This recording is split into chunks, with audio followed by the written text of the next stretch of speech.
Esta es la iglesia Puerta de Esperanza, situada en San Lucas, Zacatepeques, República de Guatemala, en América Central. Para la gloria de Dios, nuestra congregación fundamenta su fe en Jesucristo y en las Santas Escrituras.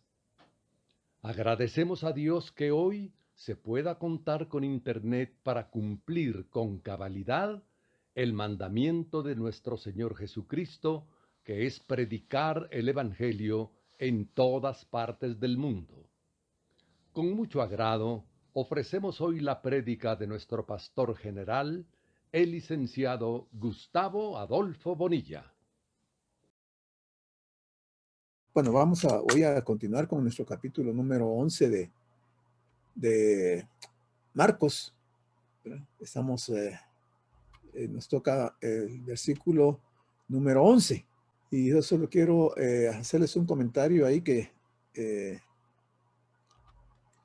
hoy en la tarde me ponía a pensar sobre esta situación que le tocó vivir al pueblo de Israel. Fíjense que nosotros conocemos de los 4 imperios mundiales de los que habla el profeta Daniel, ¿verdad? Los 4 imperios mundiales tuvieron que ver con el templo de Salomón. Los que primero trataron de destruir el templo fueron los egipcios. Después llegó que los egipcios se llevaron algunos instrumentos del templo, los saquearon en parte.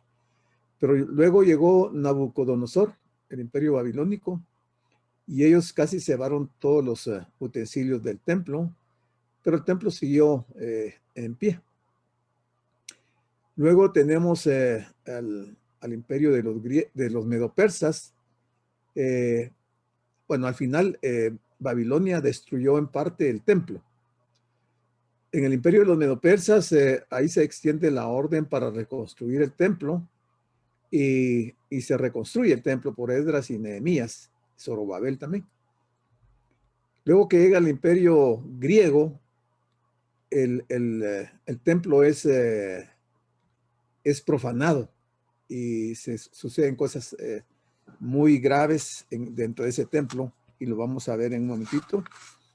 Y por último tenemos al imperio de Roma, que el imperio romano destruyó totalmente el templo, dejando solamente el muro de los lamentos, lo que hoy existe de ese templo. Pero regresando al imperio griego, luego de que muere Alejandro Magno, 4 de sus generales se dividen el imperio. De entre estos 4 generales hay uno que se llamó Seleuco, y este Seleuco llegó en el año más o menos 167 antes de Cristo, y lo que hizo fue introducir en el templo de Salomón una estatua de Zeus, y adoraban a Zeus dentro del templo de Salomón. Y no solamente eso, sino que también sacrificó algunos cerdos ahí en el altar del templo. Eso fue una tremenda profanación. Al ocurrir esa situación, entonces existía en ese tiempo un sacerdote llamado Matatías, y él tenía varios hijos, entre los cuales estaba Judas Macabeo. Lo de Macabeo no es nombre, sino que era un sobrenombre que se les pusieron a ellos. Pero Judas Macabeo habla con todo el pueblo de Israel, y entonces se levantan en contra de Antíoco Epífanes, que es que ha hecho esa profanación del templo, y lo logran dominar y lo expulsan de Jerusalén, lo logran expulsar. Y entonces Judas Macabeo se encarga de reconstruir parte de lo que ellos han dañado, y rededica el templo nuevamente a Dios, porque quita todo lo que ha sido contaminado y hace algunos muebles del templo, los sustituye. porque lo que había hecho Antíoco Epífanes pues había sido algo muy malo, ¿verdad? Entonces, Judas Macabeo, en el año 167, logra expulsar a Antíoco Epífanes. Y cuando ellos sacan a los sirios y que empiezan a hacer sus actos de adoración dentro del templo, en la menorá que se debía mantener encendida, tenían aceite solamente para un día. Y entonces encienden la menorá y el preparar el aceite les llevaba 8 días para poder prepararlo, porque había una fórmula especial que se encuentra en el Antiguo Testamento de cómo debía de hacerse esta preparación del aceite que servía para iluminar, para encender la menorá. Y ellos ya no les daba tiempo de fabricar el aceite para la lámpara. Y entonces empiezan en el proceso de hacer el aceite, pero sabían que se les iba a acabar porque solo tenían para un día. Milagrosamente el aceite dura 8 días. O sea, y ese hecho de que el aceite durara para 8 días, eso hace que ellos establezcan una fiesta en Israel que se observa hasta el día de hoy. Y es la fiesta de Hanukkah, que también se conoce como la fiesta de las luces, ¿verdad? Y entonces, en recordatorio a este evento, ellos construyen una menorá de 9 brazos. El principal, el brazo principal, que le llamaban el centinela. Y los otros 8 representaban cada uno de los días que había durado la menorá encendida. Entonces, en la fiesta de Hanukkah o fiesta de las luces, se celebra recordando el milagro de que el Señor hizo que el aceite de un día durara para 8 días. Y entonces eso lo celebran hasta el día de hoy. Todos los judíos, entonces normalmente tienen una menorá de 9 brazos, ¿verdad? El centinela y otros 8. Y esa fiesta la celebran entre noviembre y diciembre. Es una fecha movible. Creo que este año que pasó, el 2020, creo que fue como el día 10 de diciembre. Entonces, cada uno de los judíos lo que tiene que hacer es poner esta menorá de 9 brazos en la ventana que dé para la calle. Y el simbolismo es que esa luz tiene que iluminar al mundo. Entonces, esa es la fiesta de Hanukkah, que se originó en ese tiempo cuando Antíoco Epífanes profanó el templo. Y se los quería comentar porque es algo interesante y que tiene que ver con el templo. Y aquí en lo que estábamos del pasaje que nos corresponde, vamos a ver el momento en que el Señor ya entra a Jerusalén y va a ir al templo, ¿verdad? Que es lo que primero él va a hacer. Recordemos que él va a entrar 3 veces a Jerusalén. Entonces dice el Marcos 11:11. Y entró Jesús en Jerusalén y en el templo. Ahí está claro, ¿eh? Entró en el templo, pero al entrar en el templo dice que lo único que hizo fue mirarlo. Y dice, y habiendo mirado alrededor todas las cosas, como ya anochecía, se fue a Betania con los 12 discípulos, los 12 apóstoles. Bueno, quiere decir que él ya llega al templo al final de la tarde, ya estaba anocheciendo. De manera que solo entra al templo, observa qué hay dentro del templo, se sale del templo y se regresa a Betania con los 12 discípulos. Cuando Jesús llegó a Jerusalén, su viaje no concluyó en el palacio, en ningún palacio, sino concluye o entra al templo. Entonces uno podría preguntarse, ¿por qué razón él entra al templo en ese momento a esa hora? Entonces, primeramente porque esa era su casa, la casa del Señor. Algunas personas cuestionan mucho que a los templos se le denominen la casa del Señor, pero en la Biblia hay suficiente información donde se dice que el templo es la casa de Dios. Entonces, porque era su casa, él entró ahí. Y el lugar de su trono también es en el templo, que cuando él venga en su segunda venida, donde él se va a sentar es ahí dentro del templo.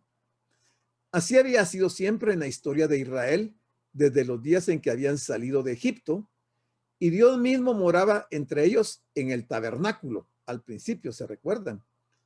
Él moraba en el tabernáculo cuando ellos estuvieron caminando por 40 años en el desierto. Y luego se traslada, se construye el templo y entonces el arca del pacto se va al templo. Entonces el Señor moraba en el templo. Y vimos la semana, no, esta semana, el miércoles creo que vimos, ya no me recuerdo si fue el miércoles o fue la semana pasada, que vimos que el Señor había, cuando Salomón dedicó el templo, el Señor les había dicho que él iba a morar en ese templo hasta que ellos cometieran los pecados que él les señala ahí, que está en segunda de Crónicas, capítulo 7, versículos 14 en adelante. Y él les anticipó, que les advirtió que el día que ellos pecaran, entonces él se iba a apartar del templo. Y eso ocurre cabalmente en esos días. Entonces la presencia de Dios se apartó. Pero en todos estos acontecimientos vimos que se estaban cumpliendo una serie de profecías. Y aquí tenemos otro aspecto de una profecía. Dice, y también sirvió para cumplir, o sea, que haya llegado ese primer día y entró al templo, sirvió para cumplir parcialmente la profecía de Malaquías, que decía, y vendrá súbitamente a su templo el Señor, a quien vosotros buscáis. Está en Malaquías 3, versículo 1. El Señor mismo había venido a inspeccionar su casa y lo que encontró es que las ceremonias religiosas de los judíos estaban totalmente carentes de significado. Qué triste que el Señor se haya percatado que el pueblo de Israel, en ese momento que él está entrando, habían perdido toda sensibilidad espiritual y que el templo no era más que un edificio y que las ceremonias que se practicaban no llenaban los requisitos que el Señor les había establecido. Ni ellos como personas, los sacerdotes, ni el sumo sacerdote, ni el pueblo, ni los levitas. Te dice que el Señor encuentra que estaban carentes de significado, puesto que lo único que les movía era el dinero y las ansias de poder. Y lo que aún era mucho más grave, cuando él se presentó ahí, los líderes religiosos de la nación rehusaron reconocerle sus derechos. O sea, como no se percataron de que él era el Mesías, no le dan la oportunidad de que él exprese sus derechos que él tenía sobre ese templo. Entonces ahí los ladrones, que eran los mismos sabuesos rabiosos que habían estado persiguiendo al Señor, habían ocupado el mismo templo de Dios y no aceptaban al legítimo rey. ¿Por qué? Porque ellos habían hecho del templo un negocio. Ellos estaban más interesados en el dinero que representaba esto, y el Señor lo ve en esa primera llegada que hace. Pero él no va a hacer nada todavía porque ya era noche y se va a regresar a Betania. Dice, y cuando llegó cerca de la ciudad, al verla, lloró sobre ella. O sea, ya llegando el Señor a Jerusalén. Y dijo, oh, si también tú conocieses, a lo menos en este tu día, lo que es para tu paz, mas ahora está encubierto de tus ojos. Porque vendrán días sobre ti, cuando tus enemigos te rodearán con vallado y te sitiarán por todas partes, te estrecharán y te derribarán a tierra y a tus hijos dentro de ti, y no dejarán en ti piedra sobre piedra, por cuanto no conociste el tiempo de tu visitación. Eso dice Lucas 19, 41 al 44. Lo que vemos aquí es una profecía que el Señor da en ese momento que Él está llegando a Jerusalén. Y es una profecía que tuvo su cumplimiento y que es exactamente lo mismo que el Señor le había respondido en el capítulo 24 de Mateo a los discípulos cuando ellos le preguntan qué señales habrán de la destrucción del templo y de la venida del Señor y del fin del mundo. Ellos piden 3 señales. Y en esa ocasión, estando en el Monte de los Olivos, el Señor les dijo eso de que la ciudad iba a ser sitiada y que no iba a quedar piedra sobre piedra. O sea, que esa es una segunda profecía con respecto al mismo acontecimiento. Y esta profecía se cumplió porque en el año 70, Tito Vespasiano sitió a la ciudad de Jerusalén, le prendió fuego y la destruyó, y hasta el día de hoy esa destrucción del templo no ha sido reconstruida. Entonces aquí se está cumpliendo nuevamente y es una segunda profecía con relación a la destrucción del templo. También Mateo nos dice en capítulo 23, versículos 37 al 39, es las palabras que el Señor dijo: Jerusalén, Jerusalén, que matas a los profetas y apedreas a los mensajeros que Dios te envía. ¿Cuántas veces quise juntar a tus hijos como la gallina junta sus pollitos bajo las alas, pero no quisiste? Pues miren, el hogar de ustedes va a quedar abandonado, y les digo que a partir de este momento no volverán a verme hasta que digan: bendito el que viene en el nombre del Señor. Se me pasaba algo en relación a esta profecía de acá, cuando el Señor les dice: por cuanto no conociste el tiempo de tu visitación. Quiere decir que de acuerdo con las escrituras, había forma de cómo el pueblo de Israel conociera la visitación de parte del Señor, del Mesías, y que era el momento en que él había llegado ahí a Jerusalén, y desde el momento que él nació. Pero el pueblo de Israel no conoció esa visitación del Señor. Eso nos llama la atención porque quiere decir que nosotros debemos de estar muy atentos a la visitación de Dios. Y estamos viviendo los tiempos finales en donde hay profecía de qué es lo que va a suceder en nuestro tiempo. Pero quizás mucha gente está adormecida con la religión y no se ha percatado del tiempo de la visitación de Dios para la iglesia. Y las consecuencias las vamos a sufrir, o las van a sufrir aquellas personas que no se estén percatando del tiempo que estamos viviendo, porque se están cumpliendo profecías. Al entrar a Jerusalén, Jesús no tomó la espada para matar, sino la paz para dar vida. La verdadera crisis del pueblo no era la enemistad con los romanos. Ese no era el problema de ellos, la enemistad con los romanos. El problema era la enemistad con Dios por el pecado.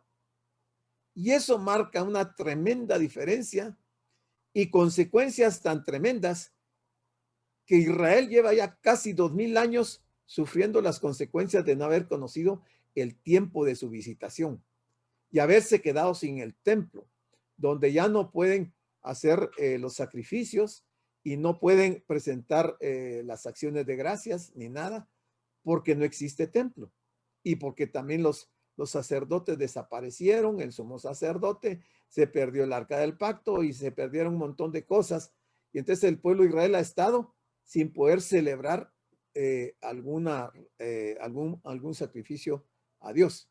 Pero el problema es porque están enemistados con Dios, porque no han salido y no han reconocido su vida de pecado, porque se han vuelto idólatras. Y entonces Dios está sumamente enojado con ellos y el pecado, ese pecado de idolatría, los tiene separados de Dios. Pero en este momento que el Señor está llegando a Jerusalén, dice que Jesús vino a reconciliar al hombre con Dios.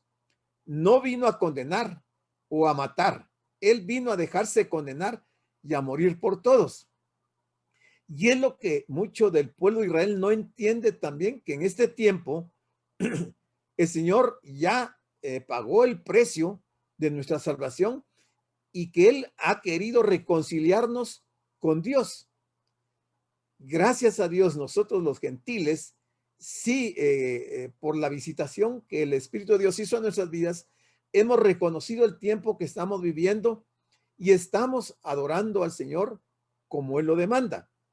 Pero el pueblo de Israel, la mayor parte del pueblo de Israel, no se ha podido reconciliar con Dios porque no han querido creer que Jesús era el Mesías y no reconocieron esa visitación. Bueno, siguiendo, dice, sin darse cuenta, ellos cumplieron con total exactitud el Salmo 118, con el que las multitudes le habían aclamado en su entrada. Dice el Salmo 118, versículo 22. La piedra que desecharon los edificadores ha venido a ser cabeza del ángulo. Esta profecía de Salmo 118, 22 se estaba cumpliendo en ese momento con la llegada del Señor a Jerusalén. En cualquier momento, el rey va a regresar y comenzará por inspeccionar a los que somos su templo para ver si hemos dado fruto, un fruto que él espera de cada uno de nosotros.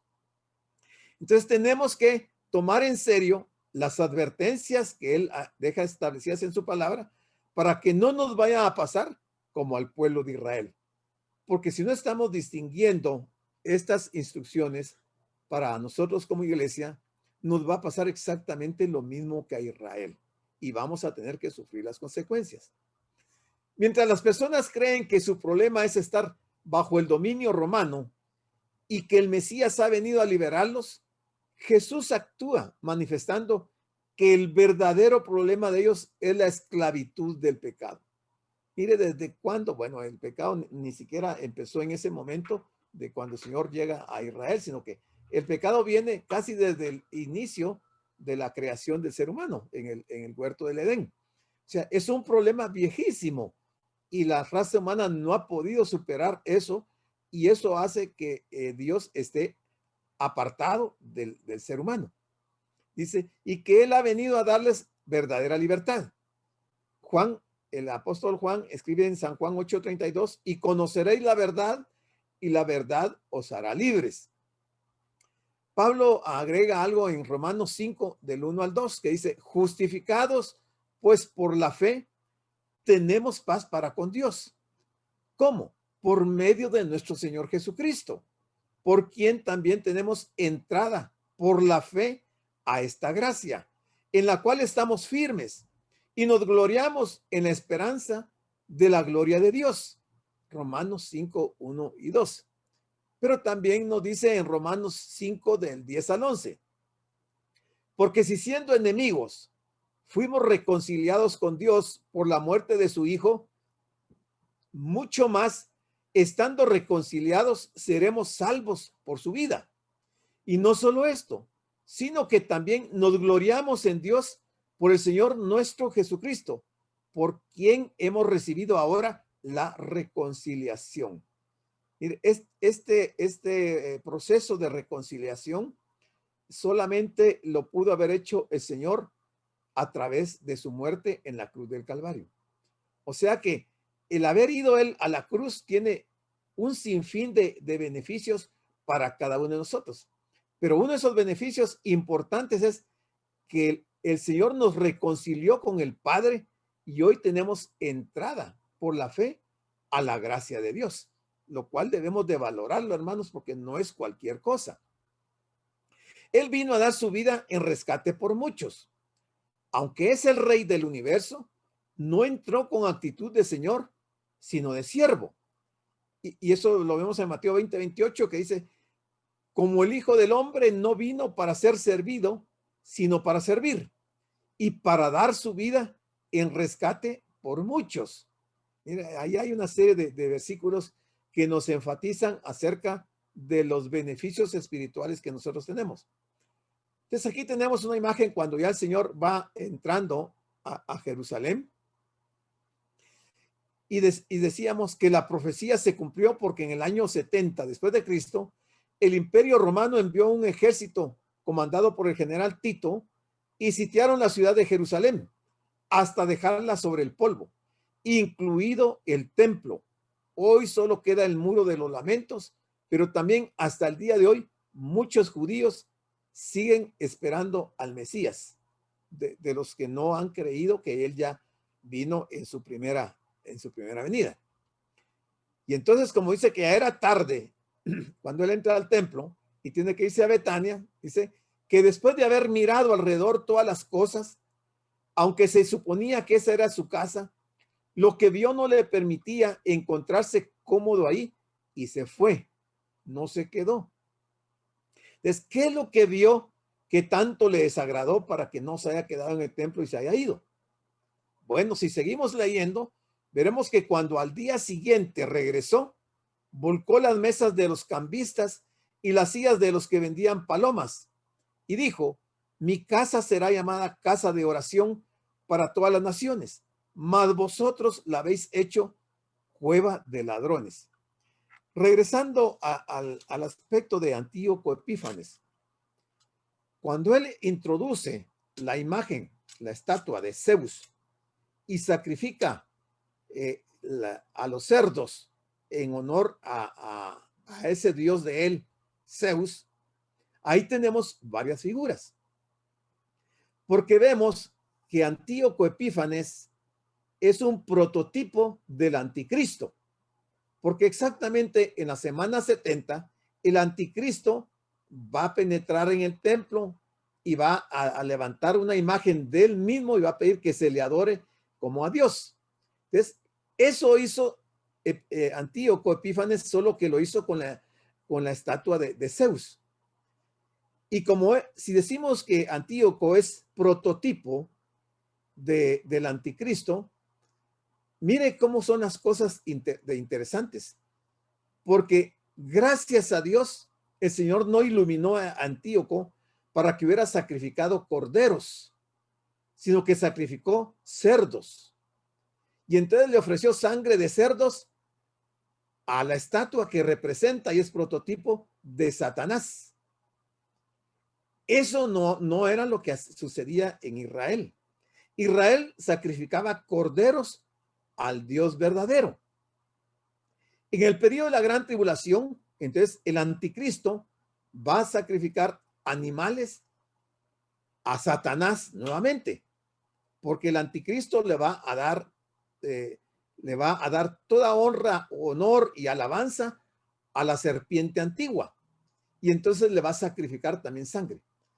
Pero nosotros hoy en día no tenemos necesidad de sacrificar corderos, porque el cordero de Dios ya fue sacrificado. Entonces, la sangre de ese cordero nos alcanza hasta nuestros días y nos limpia y nos quita el pecado y nos purifica y nos hace aceptos delante de Dios. Pero mire cómo hay esas figuras de Antíoco con el anticristo y la estatua de Zeus con la estatua que el anticristo va a poner también dentro del templo, el tercer templo que se va a reconstruir en el periodo de la semana 70, o sea, el periodo de la gran tribulación. Bueno, dice, hay dos detalles importantes para observar. Evidentemente que era el sábado, o sea, ese día que él llegó. El primer día que él entra era un día sábado, el día del reposo. Y ahí dice, los cambiadores de dinero y los bueyes no se encontraban a esa hora, porque ya era tarde. En este primer día que entró en Jerusalén, vino como el sacerdote. El Señor llegó como el sumo sacerdote. Y él mismo era el sacrificio. Él vino como el gran sumo sacerdote para ofrecer el sacrificio que era aceptable para Dios por nuestros pecados y por los pecados de Israel y por los pecados de todo el mundo. Pero ese día no hizo nada, sino que solamente observó. Otro aspecto que debemos de observar es que también en Jerusalén, como se estaba celebrando la fiesta de la Pascua, el viernes ese antes de este sábado, o sea, el día anterior, no había lugar para él en Jerusalén, salvo la noche de su arresto y juicio. No pasó ni una noche en ella, en Jerusalén, salvo el día del juicio. En cambio, se encontraba cómodo en la acogedora casa de María, Marta y Lázaro de Betania. Así que se fue ahí con los 12. O sea, como estaba tan cerca y no había lugar en Jerusalén, él llega, pero se retira, no se queda. Y ahí hay otros significados interesantes. Dice el versículo 12, al día siguiente, o sea, era domingo, cuando salieron de Betania, tuvo hambre. Y mire este acontecimiento, pongámosle atención porque es bien simbólico, es bien interesante y es, yo me atrevo a decir que es profético. Entonces, cuando salieron de Betania, en el camino, dice que él tuvo hambre. Y el versículo 13 dice, y viendo de lejos una higuera que tenía hojas, fue a ver si tal vez hallaba en ella algo.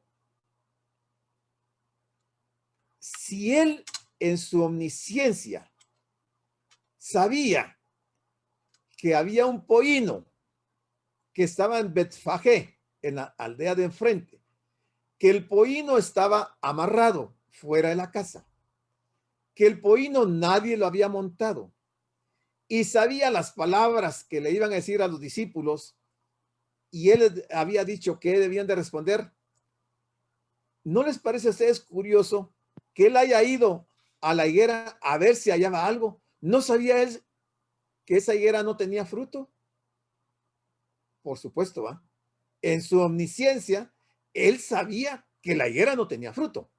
Sin embargo, la lección que va a dar es para que los discípulos la entendieran y nosotros también la entendamos. Es, viendo de lejos una higuera que tenía hojas, fue a ver si tal vez hallaba en ella algo.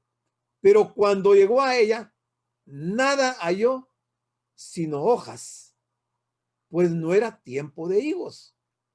Y él lo sabía, él sabía que no era tiempo de higos. Y él sabía que esa higuera tenía hojas, pero que no tenía fruto.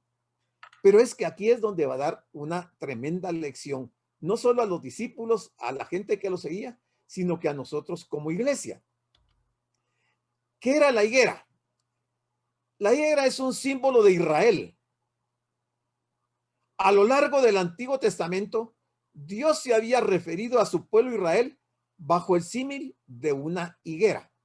Entonces, aquí ya vamos a ir entendiendo por qué lo de la higuera. En Oseas 9:10 dice, como uvas en el desierto hallé a Israel, como la fruta temprana de la higuera en su principio vi a vuestros padres. Pero está hablando de Israel. La higuera es Israel. También el profeta Jeremías tuvo una visión en la que vio dos cestos. Un cesto estaba lleno de higos buenos. Y pongámosle atención a esta profecía también y a esta figura de Jeremías. Un cesto estaba lleno de higos buenos como brevas. Ya vamos ahorita les explico qué son las brevas. Y otro cesto, o sea, eran dos cestos, y otro cesto de higos malos. Es un cesto de higos buenos y un cesto de higos malos.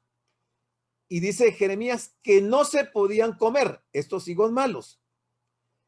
Un cesto simbolizaba al pueblo de Judá, que había sido deportado por Nabucodonosor a Babilonia.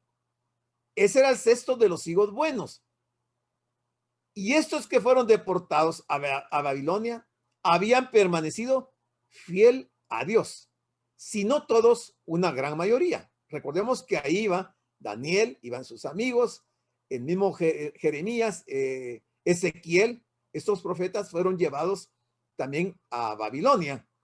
Entonces, estas gentes fieles a Dios, Jeremías las identifica con el cesto de los higos buenos,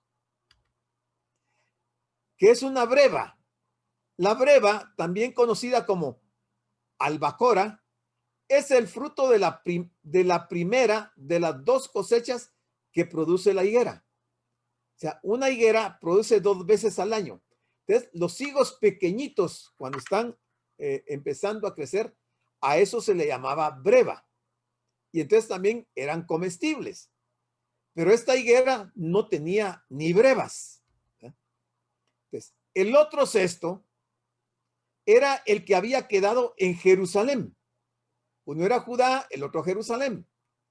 Había quedado en Jerusalén con el rey Sedequías. ¿Se recuerdan que vimos en Daniel? Vimos lo del rey Sedequías, vimos también lo del rey Joacín y Joacás. ¿Se recuerdan? Sí se recuerdan de Joacín y Joacás, que eran hijos de Sedequías. Dice, pero que se habían apartado de la voluntad de Dios. Eso lo podemos ver en Jeremías 24, del 1 al 10. Entonces, ese cesto que había quedado en Jerusalén, que era de los higos malos que no se podían comer, Jeremías lo dice en su profecía en este capítulo 24 de su libro. Si leemos Marcos 11, del 12 al 14 y 20 al 26, el comentario de la higuera del Nuevo Testamento está en el Antiguo Testamento en Oseas 9:10. O sea, este pasaje de Marcos, su duplicado lo encontramos en Oseas 9 y en Jeremías 24, 1 al 10 y Jeremías 29, 17 y Jeremías 8, 13. Por lo tanto, la maldición de Jesús a la higuera debemos entenderla como un símbolo del juicio de Dios contra su pueblo Israel. O sea, él no era que realmente no supiera que la higuera no tenía higos, sino que iba a ejemplificar usando la figura de una higuera, la que él maldijo, y que eso representaba la maldición contra Israel, al pueblo de Israel. Más claro que el agua, Israel era una higuera con hojas, pero sin fruto. Israel era una higuera con hojas, pero sin fruto. Entonces, las dos preguntas nos podríamos hacer aquí. ¿Por qué Jesús buscó frutos si la higuera solo tenía hojas?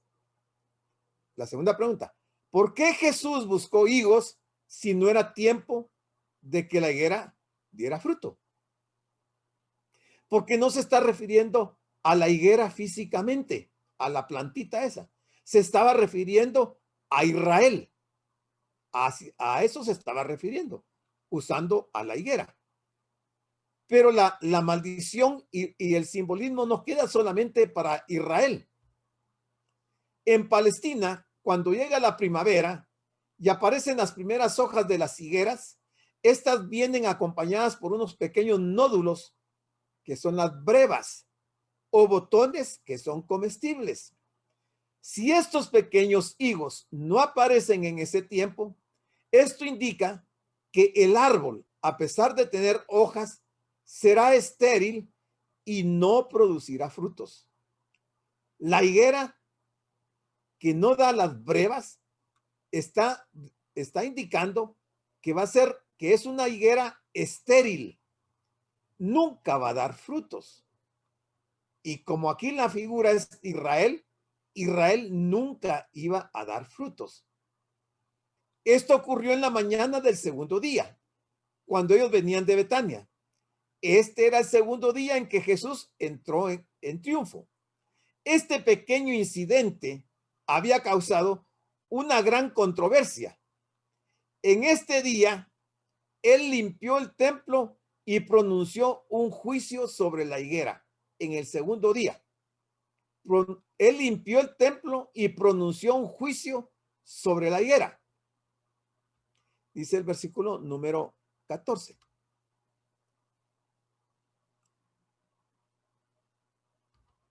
Dice, entonces Jesús dijo a la higuera, en ese momento, cuando él llega, se acerca a la higuera y le dijo, nunca, jamás coma nadie fruto de ti. Y aunque físicamente la higuera se secó, lo que estaba diciendo el Señor es que de Israel, nunca más, jamás nadie iba a comer fruto de Israel. Porque a partir de la de la muerte del Señor, ya no hubo profetas para el pueblo de Israel. Ya Dios se apartó de la nación de Israel, porque el mismo Israel fue dispersado, lo que se conoce como la diáspora. Ya no se pudo ofrecer sacrificios en el templo, porque ya no iba a haber templo. Entonces, el Señor les está diciendo lo que va a ocurrir, aunque está usando la higuera como figura, está hablando de la nación de Israel. Se dice que lo oyeron sus discípulos, oyeron esta sentencia tan fuerte que el Señor dice con respecto a la higuera. Esto nos enseña una profunda lección espiritual. Y aquí está la aplicación para nosotros. Dios espera que demos frutos en nuestra vida. Esa es la lección. Dios espera que demos frutos en nuestra vida. Pero si no lo hacemos, lo más probable es que nuestra vida espiritual se volverá tan seca como la higuera y se tendrá una vida estéril. Personas que pueden estar dentro de la iglesia y que son como la higuera estéril, nunca van a dar fruto. Porque la maldición de Dios va a caer sobre aquellas personas que solamente están jugando a una religión, que tienen en poco a Jesús, que tienen en poco su palabra y que tienen en poco todas las profecías que el Señor ha dado para la iglesia. El Señor no espera que seamos perfectos, pero sí que demos buenos frutos, no malos frutos, porque se pueden dar malos frutos, en especial cuando nos lo ha pedido. Y eso lo encontramos en Gálatas 5, del 22 al 25. Ahí se habla de los frutos del Espíritu. Si no estamos dando frutos, probablemente nuestra vida espiritual esté tan seca como la higuera estéril. Probablemente esa sea nuestra condición. Y eso es peligroso. Eso es sumamente peligroso en la vida espiritual. En la vida natural, en la vida física, pues quizás no tenga ninguna repercusión. Porque alguien podrá decir, bueno, yo tengo todo en la casa, tengo mi trabajo, tengo salud, tengo familia, tengo recursos, puede tener todo lo material. Pero si no hay lo espiritual, ese es un grave peligro. Porque cuando el Señor venga y no encuentre el fruto que él esperaba, nos va a pasar lo de la higuera. La higuera se seca desde las raíces, no se seca de las ramas, se seca de las raíces, de tal manera que la higuera va a morir. Una higuera con las raíces secas, para lo único que sirve es para echarla al fuego. No sirve porque no se puede usar como madera para construcción, no se puede usar para nada. La higuera seca es quemada. Entonces, ahí hay una figura de lo que pasa o lo que va a pasar con las personas que no estén dando fruto.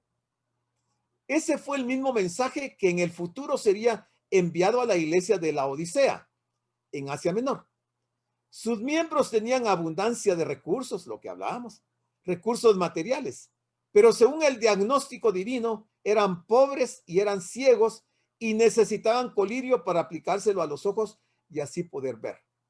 O sea, no mucho tiempo después, vemos que ya aparecía la profecía de Juan en el Apocalipsis, donde el Señor le manda una carta a la iglesia de la Odisea y encuentra que la iglesia de la Odisea sí tenía abundancia de recursos, pero materiales, pero no tenía recursos espirituales.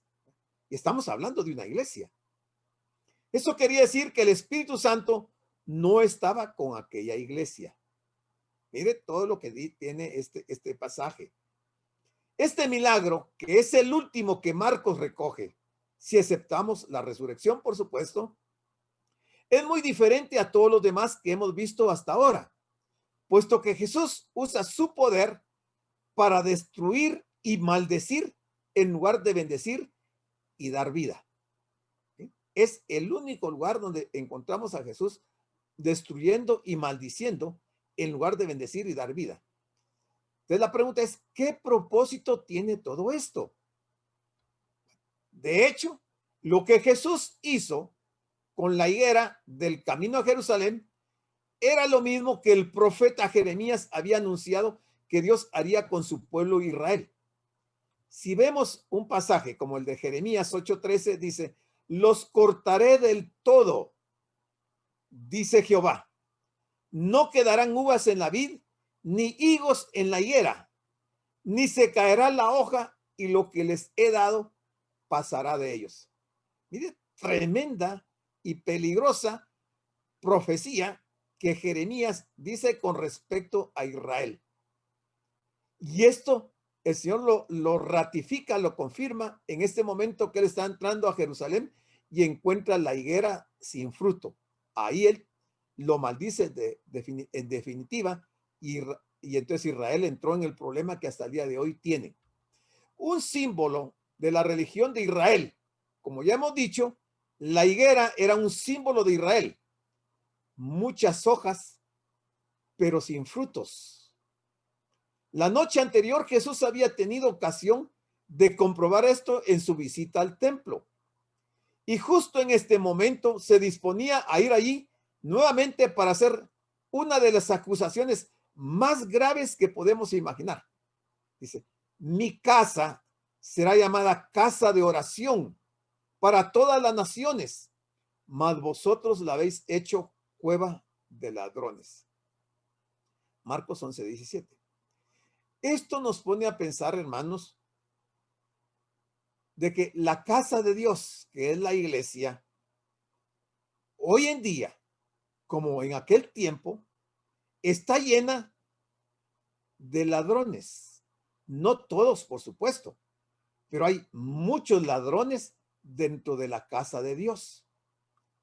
Porque la casa de Dios debe ser una casa de oración, pero no una cueva de ladrones como la tenían en ese momento los sacerdotes y el sumo sacerdote.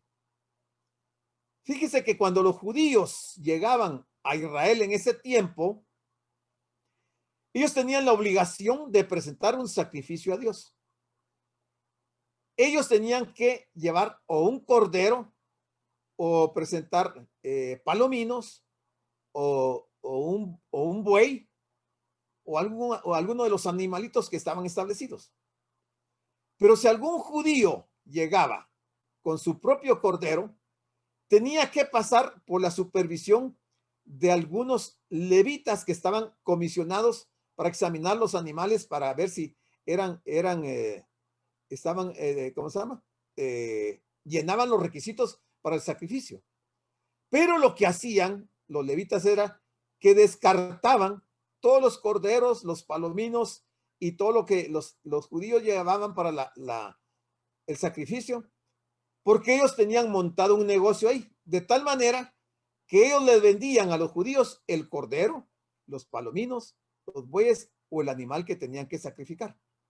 Y por supuesto que no se los daban a precios favorables. Les sacaban un ojo de la cara por esos animalitos. Y como nadie podía llevar de su propia casa esto, era un negocio redondo para ellos. Luego, también aquellos que venían de lugares muy retirados y que era incómodo llevar un cordero o un buey, ¿verdad? No lo podían andar cargando en el camino. Entonces la ley les permitía pagar el precio del cordero. Entonces los mismos sacerdotes tenían dentro del templo sus casas de cambio.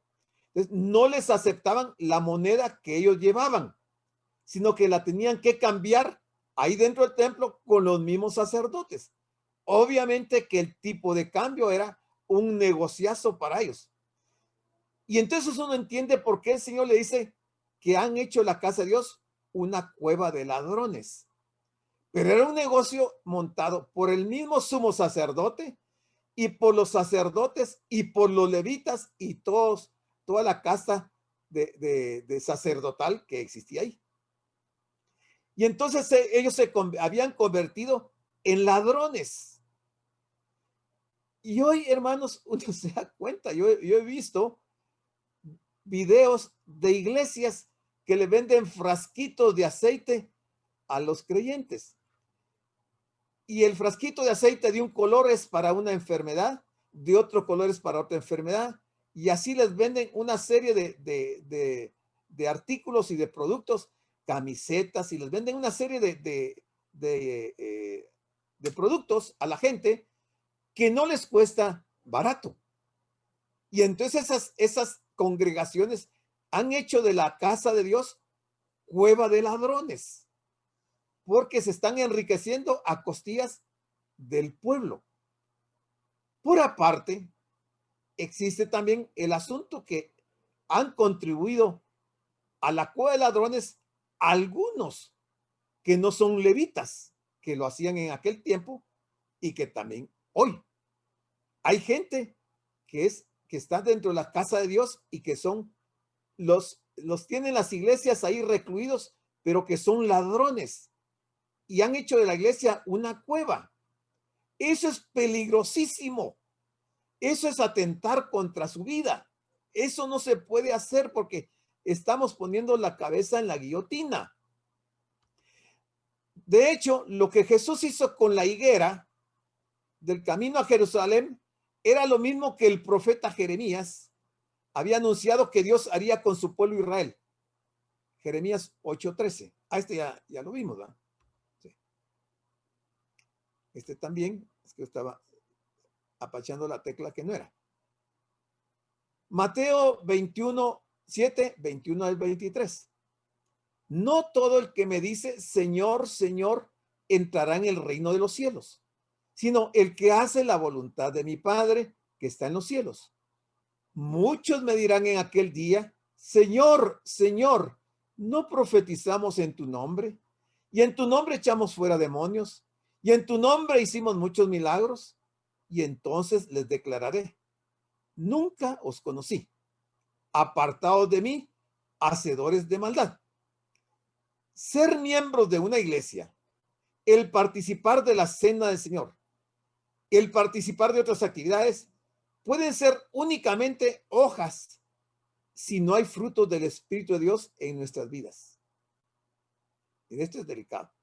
O sea, podemos estar tomando Santa Cena, podemos estar sirviendo dentro de la iglesia, podemos estar predicando, podemos estar echando fuera demonios, estar profetizando, pero eso solamente puede ser, si no hay frutos, puede ser que solo son hojas y que no hay fruto en la planta. Y ya sabemos lo que va a pasar con esa planta. Versículo 15. Vinieron pues a Jerusalén. Como él venía de Betania y era el día domingo, porque el sábado en la noche se fue a Betania, aquí es domingo, en el camino se encuentra la higuera y ya vimos lo que pasa, lo que él relata en la higuera. Entonces, llegaron pues a Jerusalén y entrando Jesús en el templo, comenzó a echar fuera a los que vendían y compraban en el templo. ¿Sí? Los que vendían y compraban en el templo, a los dos. ¿Qué culpa tenía el que compraba? Bueno, es que la casa de Dios no es para ir a comprar artículos. La casa de Dios es para ir a orar. Entonces, peca tanto el que vende como el que compra. Y gracias a Dios nosotros en nuestra congregación no hemos permitido ventas dentro de la iglesia. No hemos querido porque conocemos estas escrituras y no queremos comprometer a nadie a caer en semejante maldición que Dios puede hacer en la vida de estas personas. A los que vendían y compraban en el templo. Y volcó las mesas de los cambistas y las sillas de los que vendían palomas.